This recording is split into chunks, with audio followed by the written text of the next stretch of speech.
ஒரு ஊரில் 2 விறகு வெட்டும் நண்பர்கள் இருக்காங்க. அவங்க 2 பேரும் எப்போதும் போல் தன்னோட தொழிலான விறகு வெட்டு வேலைக்கு போகிறாங்க.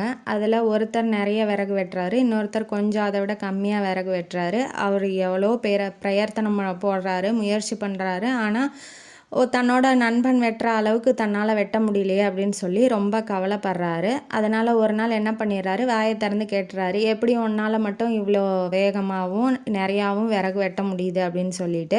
உடனே அவர் என்ன சொல்கிறாரு, நான் ஓய்வு எடுக்காமல் வெட்டுறேன், அதே மாதிரி நீயும் வெட்டு அப்படின்னு சொல்கிறாரு. அதே மாதிரியே இவர் என்ன பண்ணுறாரு, ஒரு நிமிஷம் கூட ஓய்வு எடுக்காமல் வெட்டியும் கூட அவர் வெட்டுற அளவுக்கு இவரால் வெட்ட முடியல. அதோட ரகசியம் என்னன்னு தெரிஞ்சுக்கிட்டு ஒரு நாள் என்ன பண்ணுறாரு, தன்னோட நண்பன் பின்னாடியே அவரை வேவு பார்க்கறதுக்காக போகிறாப்புல.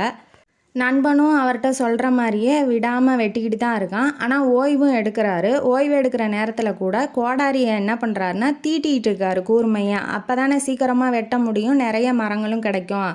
அதை இவர் மறந்துருப்பார்.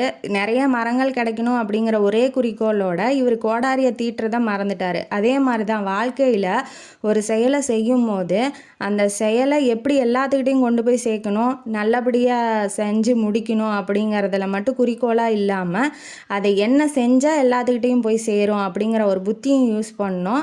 அதே தான், smart work is better then hard work. Hard ஒர்க்கும் இருக்கணும், at the same time smart ஒர்க்கும் இருக்கணும். புத்தியும் யூஸ் பண்ணணும். யூஸ் பண்ணால் தான் நம்ம அந்த செயலை சிறப்பாக எல்லாத்துக்கிட்டையும் கொண்டு போய் சேர்க்க முடியும். அதனால் ஒரு செயலை செய்யும் போது நம்ம இதை என்ன பண்ணனா அந்த செயல் எல்லாத்துக்கிட்டையும் போகும், எல்லாத்துக்கிட்டையும் அந்த செயல் சென்றடையும் அப்படிங்கிறத நம்ம யோசித்து செய்யணும் அப்படிங்கிறது இந்த கதையோட கருத்து. இந்த கதையும் காணொலியும் உங்களுக்கு பிடிச்சிருந்தா லைக் பண்ணுங்கள், ஷேர் பண்ணுங்கள், சப்ஸ்கிரைப் பண்ணுங்கள், கமெண்ட் பாக்ஸில் கமெண்ட் பண்ணுங்கள். நன்றி மக்களே.